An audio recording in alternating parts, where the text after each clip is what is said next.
Welcome to the First Time Facilitator podcast. Whether you're a first-time facilitator or a seasoned pro, listen in for tips and tricks to make a bigger impact at the next workshop you deliver. And now, your host. If she could live in any city in the world, it would be Bangkok, Leanne Hughes. Welcome to the First Time Facilitator podcast. I'm your host, Leanne Hughes, and I'm here to help you develop and deliver workshops that kill. This show is sponsored by leannehughes.com. Just kidding, I don't sponsor my own show, but yes, that's my new website, so check it out if you've got some time. Everywhere I look, every article I read, it seems that everyone is talking about video. Have you noticed that as well?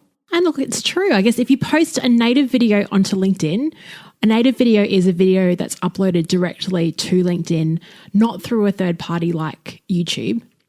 That video actually gets 3 times as more views as regular content, as regular posts. 2 episodes ago, I had on Jason Knight. He is a graphic designer, and we spoke about using video as an educational tool. Since that conversation, I posted my first ever LinkedIn video. It took me a couple of weeks of making excuses about the lighting, the content, what I should wear, how long the video should go for, before I finally did it. But hey, I'm alive, telling the tale, and the video got some pretty cool engagement, over 29 comments, which is crazy just for a normal post. More importantly though, I got over that demon and I realised that creating video is not that bad. So how did I find out about today's guest? I was on the LinkedIn newsfeed and I saw a guy bringing out some incredible video content, some how-tos on how to use video effectively, and I discovered he lives in the same city as me, in Brisbane. When I did some digging, I discovered that this video guy, our guest today, Julian Mather, had a simply extraordinary background and some incredible career pivots. Seriously, I've never met anyone with such an interesting past. If you think this podcast episode is only about videos, think again. There's some insane life lessons that Julian weaves through his experiences and his stories. And on that alone, even if you're unsure about video, it's worth listening to. He also gives practical tools and insights into the future of work and ideas on how to ensure that we're all future-proof and employable. If you're someone who has a facilitation business, it's also really nice to hear how long it took him to figure out his niche and his zone of genius. Okay, so who is this guy? Julian Mather is a career reinvention expert. This isn't something he read about in a book. He earned his smarts by being an army sniper, a globe-trotting TV cameraman, a magician, an online entrepreneur, a speaker, and author. And he says that he's not finished yet. He travelled the world getting a ringside view of life as a cameraman, and after 20 years, he had met so many VIPs, and he actually changes that from very important people to very inspiring people who are out there making a difference to the lives of others, and he wanted to do the same. He wrote about these unlikely teachers in his memoir called The Second Best Job in the World. He's achieved an awesome lot and is a master of the career pivot, and he was a fascinating bloke to interview. I hope you enjoy this conversation as much as I enjoyed talking to Julian. And if you'd like to join the conversation when the show is over, join the free Facebook community called The Flip Chart. There'll be a link to that in the show notes, and it would be great to see you there. Speaking of show notes, you can find them for this episode at firsttimefacilitator.com/episode 63. Now, on to the show. I would like to welcome to the First Time Facilitator podcast, Julian Mather. Julian, welcome to the show. I'm very, very happy to be here, Leanne. It's great to chat to you.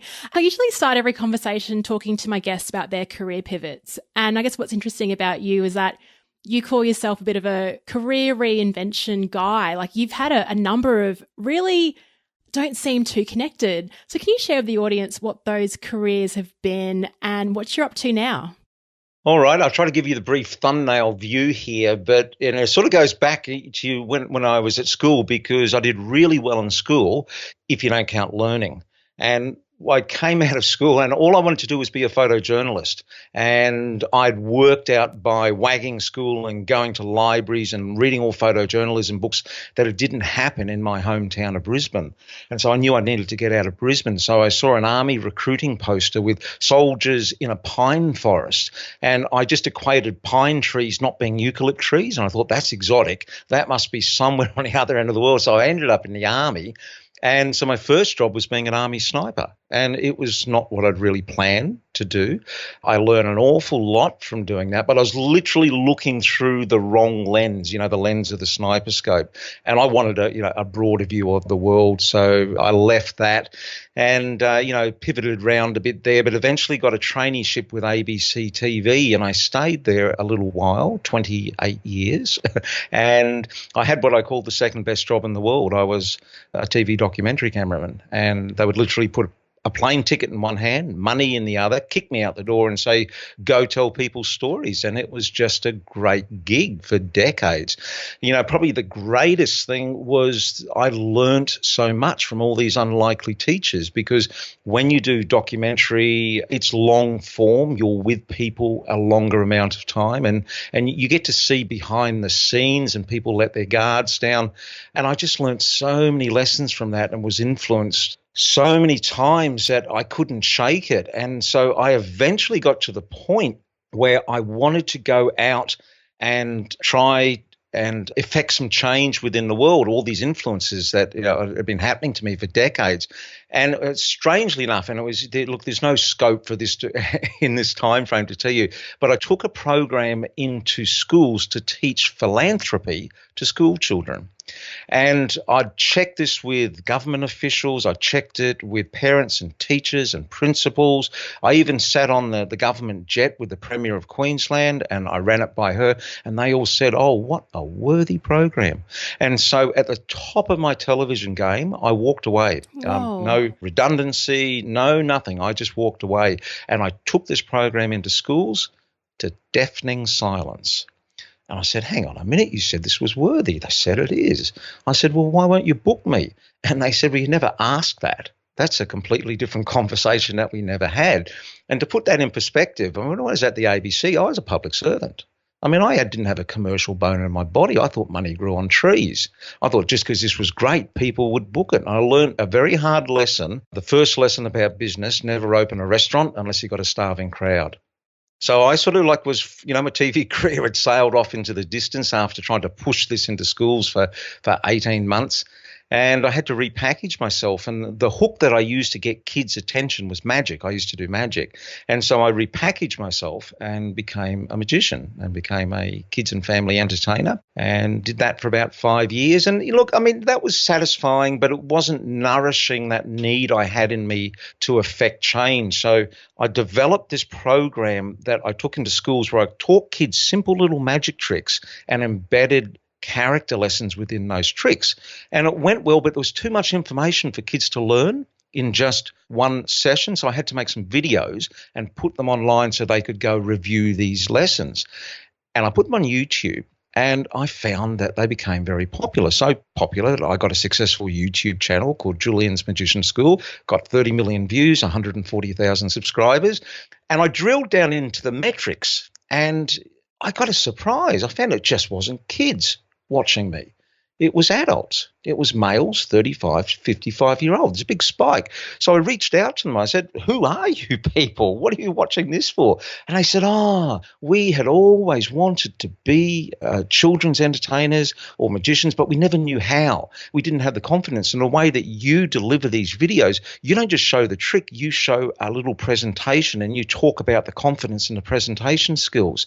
And I said, well, if I did something else, what would you want? They said, what we really want to know is how to put a magic show together, because we know tricks, but we don't know how to do a magic show. So I said, I built a course called Build Your Magic Show. Would you be interested?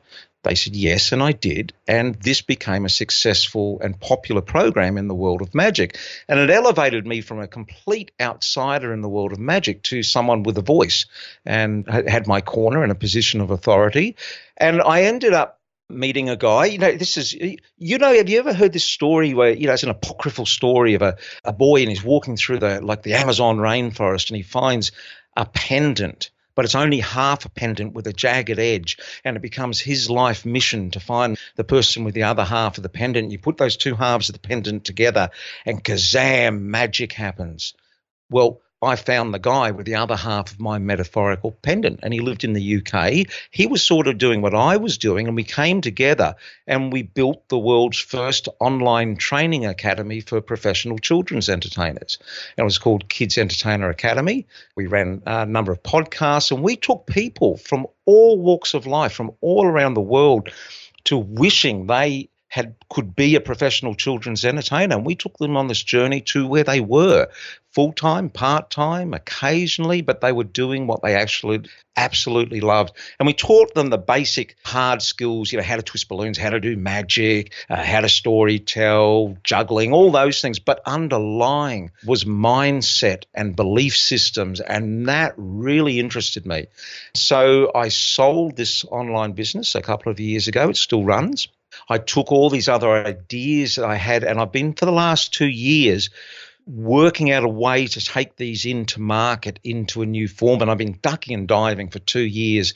And strangely enough, everyone was saying to me, why don't you use video as your path into market? Because it's something you know really well. I said, no, you don't understand. I've got bigger ideas than that now. Anyway, for 18 months, basically I dicked around and love your frankness. Yeah. Yeah. Until it finally dawned onto me that video was my path into market. So now what I do is I help businesses become video visible so they don't become invisible in the video age. And I teach them techniques. I teach them how to use their smartphone to do this. But underlying all this are all these mindset principles that I learnt from all the people that I met in my decades filming, and this journey of taking people who wanted to be kids entertainers. And it's all completely transferable. So that's sort of where I am now. Wow, what an incredible story. There's just so much to unpack here. But I do have to ask one question. Given that you're the first sniper I've ever spoken to, I'm just curious about this one. Did they do like that, the whole box breathing technique? Is that something that you learned as a sniper back when you were in the army, or is that something that's quite new? Because I've seen that used in a few workshops. Yeah, box breathing, it is. We didn't use it specifically like that, but certainly breathing was a big part of it. But no, we didn't do box breathing as such. But there was so much. One of the biggest things I learnt was personal responsibility from being a sniper, and how everything, anything that I want to do in life will come back to me. I mean, we used to have this thing where they used to go, have you got your rifle? Check. Have you got your radio? Check. Have you got your mirror? Check. Because I used to give this little polished steel mirror that used to, like that wouldn't fracture, and you'd use it. So every morning you'd start by saying, mirror, mirror in the bush, who's the most handsome bloke in this bush? You are Julian, without a doubt. Thank you, mirror. Roger out. Really? Yeah, well, that was just a little sort of game we used to play. Yeah, great. But the other thing they used to say to you was that if you ever need to sort any problems, ask the man in the mirror, because he's the one who's going to sort your problems for you. And it really set me on the path to understanding that I couldn't look to outside solutions to my internal problems. And we are living in a culture now which I call the great discouragement, where there's just so many messages out there that say, if she doesn't love you, buy her a bigger ring. If you're overweight, take a pill. If you're feeling low, go buy yourself a new car. That there's this whole idea that there's external solutions to your internal problems, and we're sort of buying into this. We are, especially with Instagram, which a lot of people portray this perfect life through the use of images, and I think it's definitely a comparison culture now because of the internet and what it's done. So you've gone from shooting bullets now to shooting photos and shooting videos. All those careers sound, like I said, 180 degrees, but what you've told us and what I've sort of picking up is that mindset has really stood you well, and through your experiences and meeting people, you had just a vast amount of transferable skills and knowledge. Yeah. You talked about 2 years ago, everyone's telling you to go down the road of video, and you're like, no, I can do other things. It's funny how other people can clearly see what value you can bring, but you miss it when you're inside your own head. So what was it that really made you think, what happened for you to question and go, yeah, maybe video is the path that I take? Everyone's telling me this. Was it just listening to other people, or was it a self-discovery process? You tried a few different things out that may or may not have worked. Why video now? Why? Because essentially it came down to that I couldn't live on air any longer. You can have great ideas and great plans, but they have to be commercial. And I couldn't see this because other people were telling me what you're trying to sell, these mindset programs that you've got, had a thing called Mojo Makeover and stuff. And they go, it's not sellable. It's very hard for this to buy, for people to buy this, for, businesses and corporations to buy this. And it's not that what you've got isn't worthy, it's just that it's not sellable. So find something that's marketable.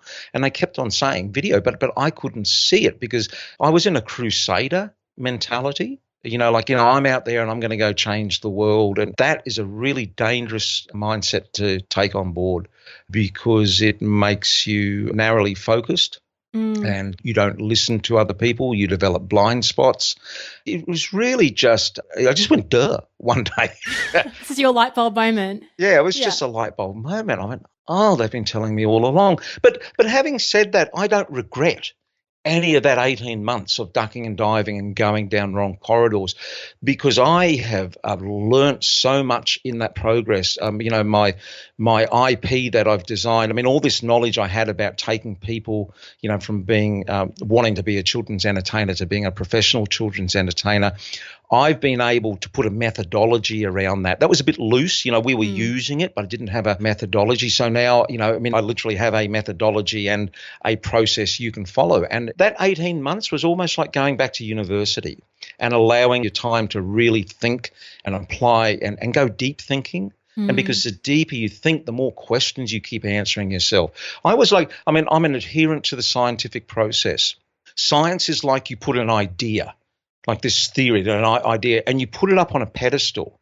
And then you ask all the other scientists to throw stones at it and throw stones and throw stones. And if it stays standing, hey, that's not bad. We'll run with that, for the moment. And that's essentially what that 18 months did. I could put my ideas up there and I just sort of kept attacking them. Yeah. And I found, that didn't work. No, actually, that's not, right at all. And then I came with new insights. It was like collecting dots, and time gave me the ability to join those dots together. And so now I have this underlying philosophy which makes my teaching of video so much stronger. Yeah, it's much, much more robust now. And the reason I sort of asked that question is I'm going through a similar process of really figuring out what I want to do. You said that over the 18 months, that was just a way of getting deep into your thoughts, putting it out for public examination and going, hey, what do you think of this? And it's okay to pivot on those as well, which I think is very encouraging. Fail quickly, fail quietly. Yeah, good. Love that. And yeah, I'm not the only one. I know I've got listeners out there who are starting their own facilitation businesses and they want to give businesses everything. They know it's right to niche, but it's difficult to figure out what that is. So thanks for sharing your process on that.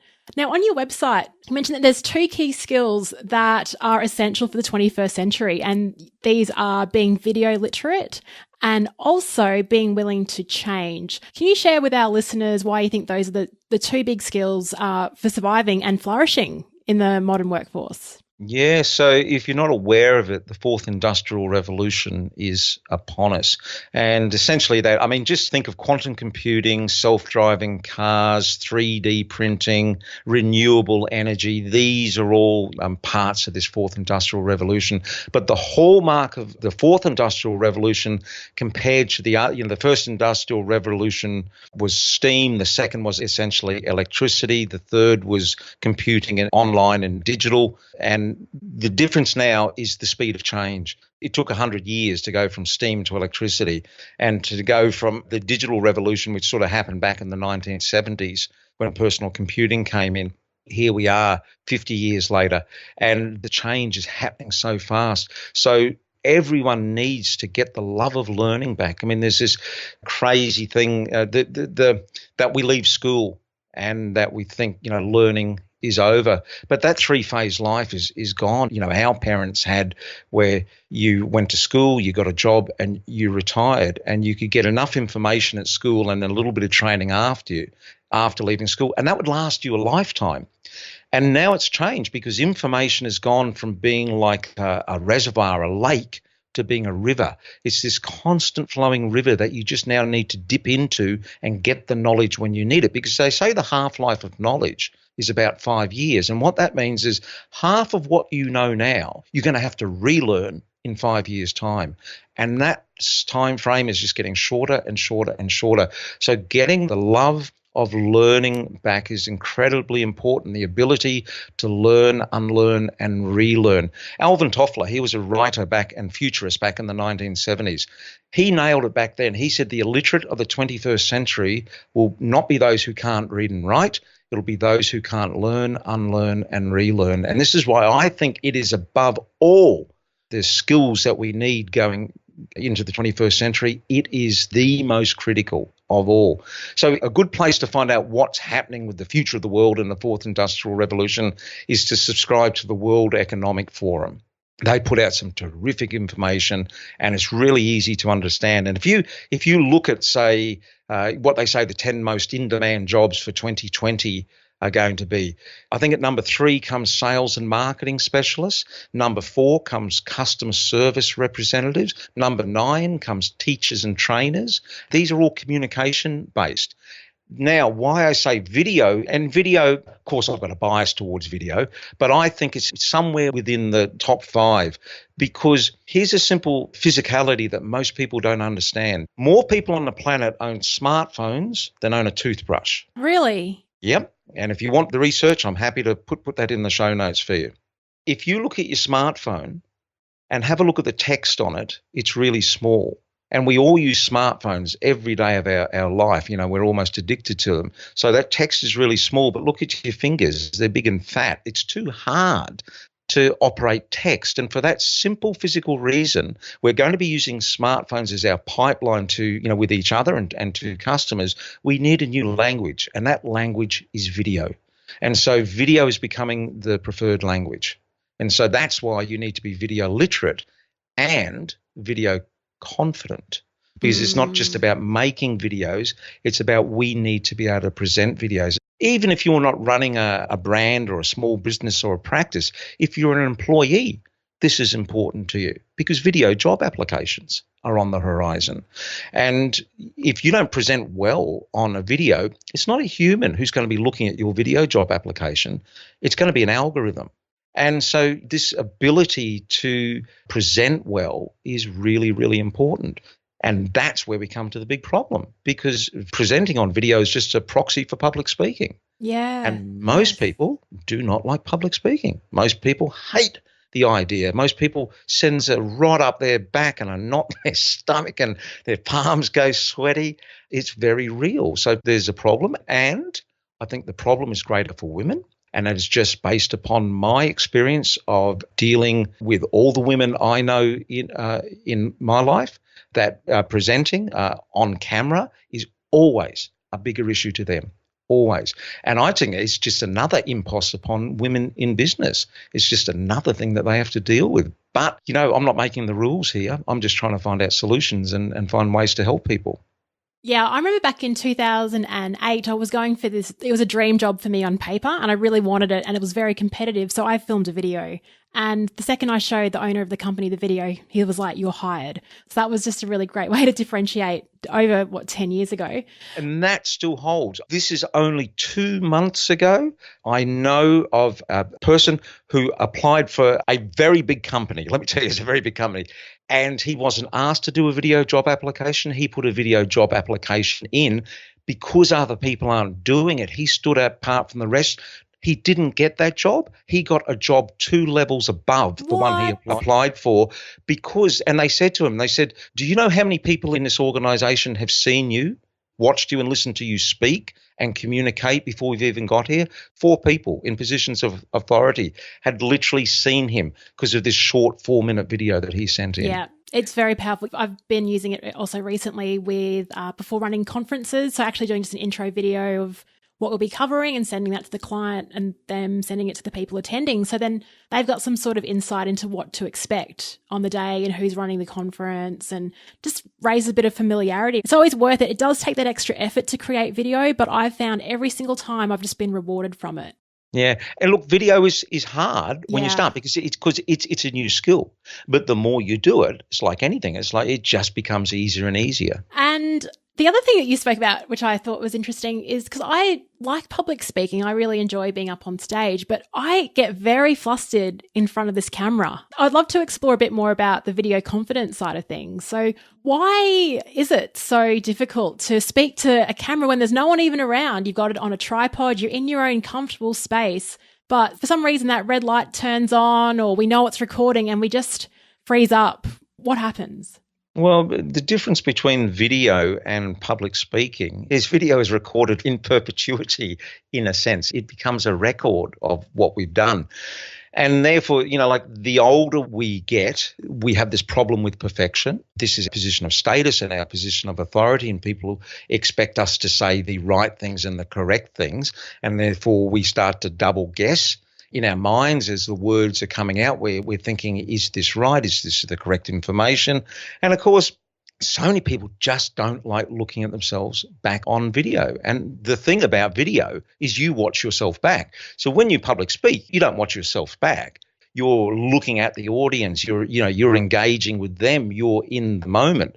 But video is completely different. And then, we go through all these mind games about we don't like the way we look. We don't like the way we sound. We don't like the way we think our body moves in an awkward way. We think that we've got nothing to say. We think, everyone knows this. The imposter syndrome, kicks in. And there's a lot of science that underpins a lot of this. And if you unpack this, you suddenly realize that you're not alone, that there's nothing wrong with you, that everyone experiences this, and there's reasons for it. So if you can one by one tick those off and put them in a little box and lock the key, which is what the process that you have to go through, that when you get in front of the camera, you get into, in a sense, performing mode. And this doesn't happen cold. I've got this thing I call the video on-ramp, because, like you go on a freeway and you get on an on-ramp because you build up speed so you can merge.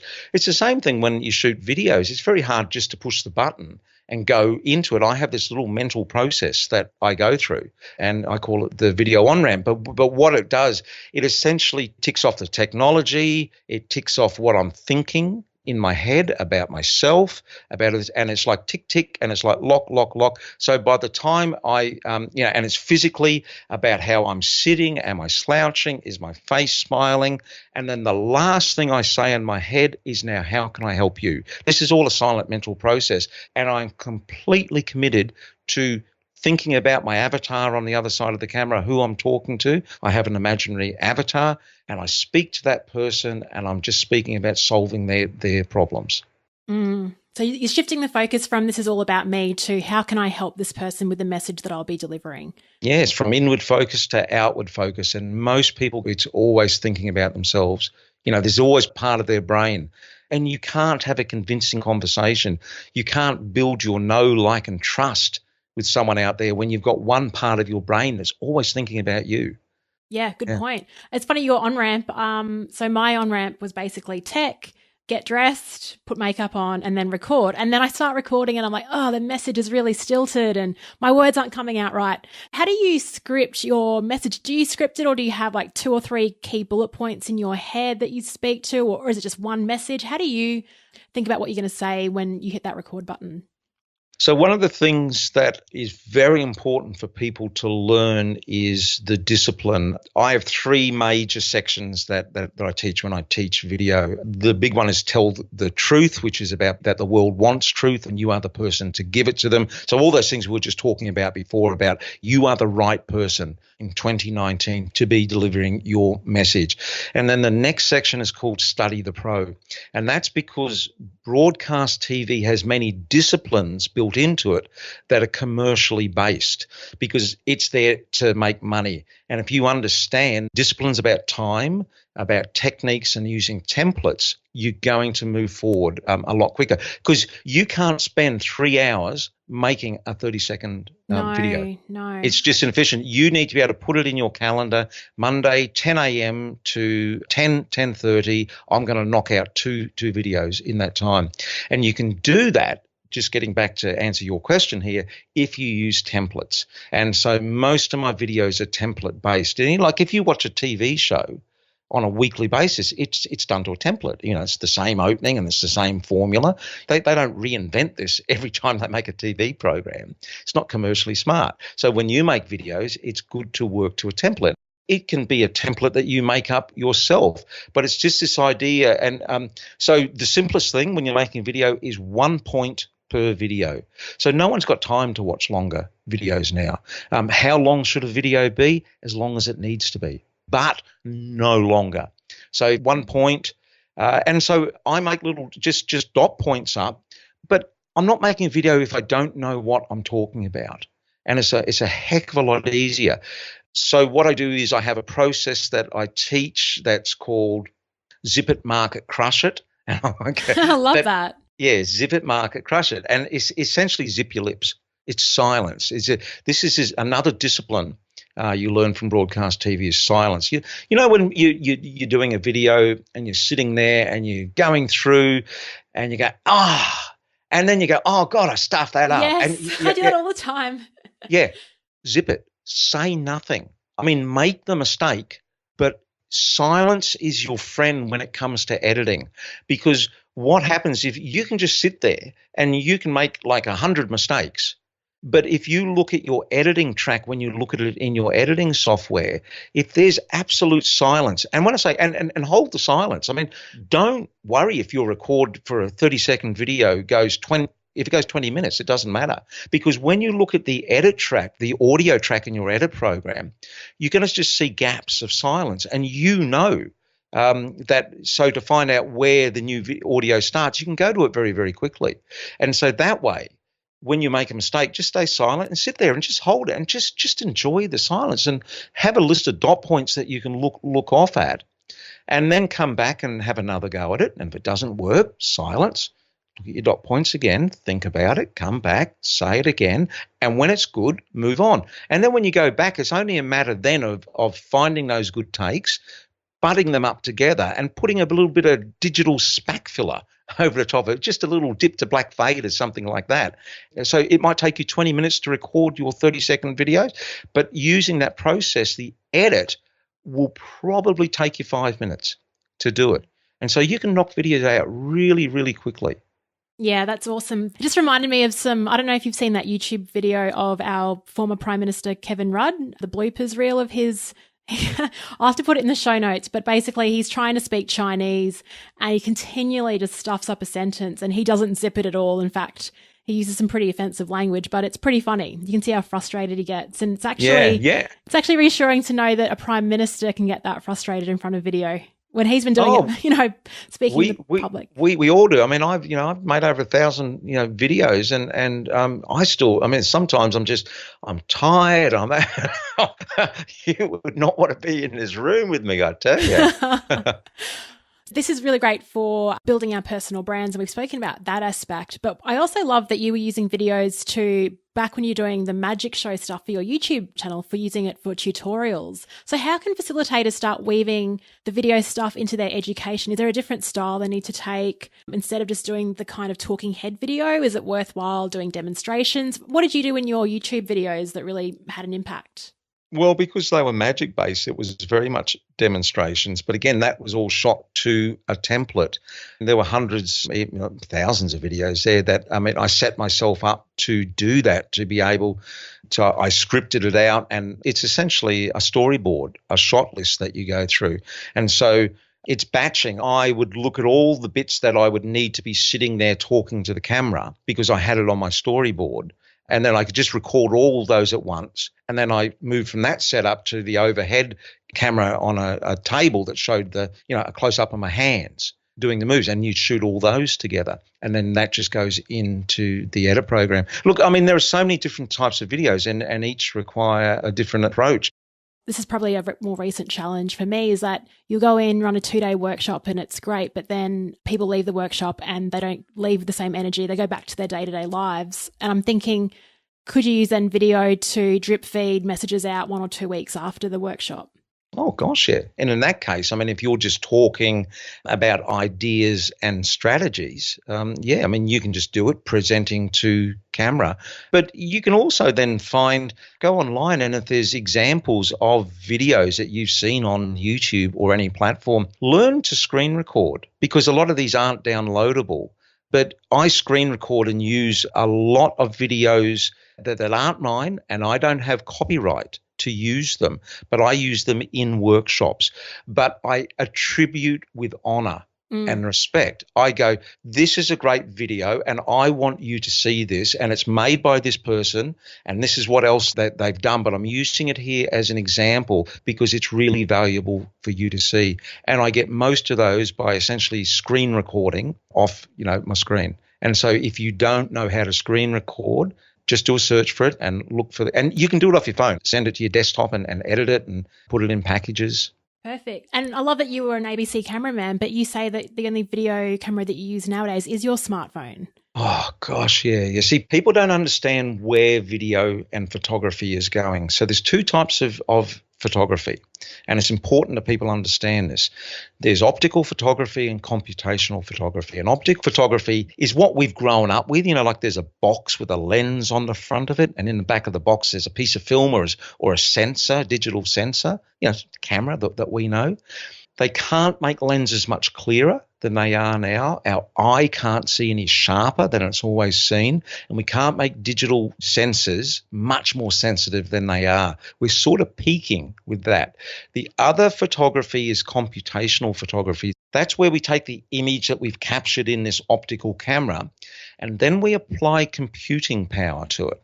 Now, you will have probably seen this with, just the videos on your smartphone. You can select the anti-shake mode, the motion stability mode. It makes it all just a little bit smoother. That's an example. I don't know if you've seen the photos you can take now. You can put it in portrait mode on your phone and it blurs the background out. I love that. It's one of my favorite features. Okay, yes. Right. That's computational photography. Now, we are just at the beginning of computing power. So we're getting to the stage where we're going to get computers that make computers. Quantum computing is just starting. The power of computing is almost limitless. And now this is being applied to photography. This is where the future of video and photography is heading. Now, the important thing to understand is that the leaders in this are not Canon and Nikon and Leica. It's Apple and Google and Microsoft and all those companies there. So my money is on my smartphone. So for anyone who's listening, if you're thinking about, I need to get these videos and I'm going to go and get myself a mirrorless DSLR and all that, don't. Just save yourself a couple of thousands of dollars. The price of that equipment is going to come down anyway, but the power and the ability of your phone with the video camera that's in there and then the apps that you can put on top of those is just so exciting. And so, yeah, I mean, I've used the best cameras in the world, and the only camera I use is a smartphone. There we go. You've completely talked me into not buying expensive equipment and just using what I have. So thank you for saving me all those dollars. Just finally, we haven't really talked about the workshops that you run and what your approach to facilitation and training is like. But I was wondering, what do you think are the skills that every great facilitator or every great trainer really needs to make a workshop engaging? What are your thoughts on that?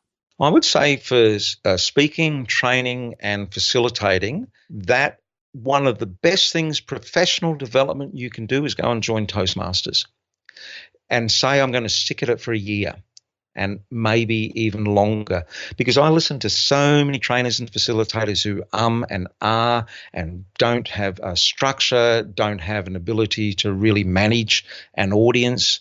And so much of this you can learn by going to Toastmasters. I've been in Toastmasters for about 5 years. And the reason I've stuck there, in a sense, I feel that I've outgrown it because I do a lot of professional speaking now. But the reason I stay there, because there's only 2 places, organizations in my life I've seen actually change people. And one was in the army. I literally saw boys go in and turn to men in front of my eyes. And in Toastmasters, I've seen people come up lacking confidence to stand in front of a group of people and speak. And over a journey of a number of years, absolutely own the front of the room. And because of that, I've decided to stay on there and use my time there to effectively help other people. So I think anyone who stands in front of an audience will get value out of Toastmasters. And I got to tell you, it's stupidly inexpensive. The quality of the programs that they run are amazing. And that the fact you get them for like $150 every 6 months is just ridiculous. But it's like swimming. It's like flying a plane. You're not going to learn it from reading a book or sitting and listening about it. It's active participation. And I don't know anywhere else in the world where you can find an audience to practice in front of. So if you're facilitating and you want to improve your presentation skills, finding an audience is really hard.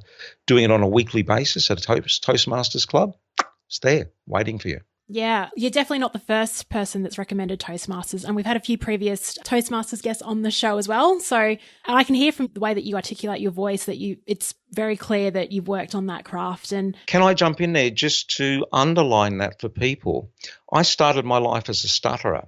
So all through my childhood years and into my early 20s, I stuttered and I hated it. And it held me back, and it stayed with me until my 30s. And really in about my late 30s, 40s, that's when I decided, look, I need to start doing something about this. And it's not just by chance that I was an Army sniper and I was a TV cameraman. I was effectively hiding behind those tools. And that was a way that I didn't have to communicate with the world. But just to let people know is that now, I speak professionally. And if you're worried that you can't do this or you've got problems, it's just not true. It's ignorance on your part, and ignorance is not stupidity. It's just what you don't know yet. And you apply that with learning some disciplines to do this in small amounts on a regular basis. So build a habit around it. And there's so much opportunity and potential for you. Yeah, and that was going to be the last question, but I love your habit of learning. That's something you do at 5 a.m. just on the topic of habits. Can you share that quickly with our listeners? I think it's brilliant. And the tagline that goes with it, it's great. I go out every morning at 5 a.m. and study on Footpath University. So go for a walk for about an hour, and I'll put my headphones on and I listen to podcasts. And I would do that, 5 days a week for most days of the year. So I get hundreds of hours of learning from the world's most inspirational, educational, far-sighted people, and it's all in my pocket. So my 25 years that I was with ABC, traveling the world with 20 cases of gear and a lot of sweat and effort to listen and be influenced by some amazing people, you can have that experience right now, and it sits in your pocket. So if you go out onto Footpath University, you expand your mind and you shrink your waistline at the same time. I just think it's just a very valuable way that you can do your own professional and personal development, and it doesn't cost you a cent. Yeah, I love podcasts, obviously. That's why I've got one. That's why you had one as well. And I'm always reminded by that Jim Rohn quote, you are the average of the 5 people you spend the most time with. And I think with podcasts, like you can be listening to Oprah every day or people that you admire, and then that becomes your new average, which I think is just an amazing way to learn as well, while getting active and getting moving in the mornings. If anyone would like to find out more about video, and I know that you've definitely inspired me through this conversation, they want to sort of thank you or find out more about your career pivots or anything else that you've done, where can they find you? Oh, the easiest one-stop shop place is julianmather.com, JulianMather.com. Everything that I do is listed there.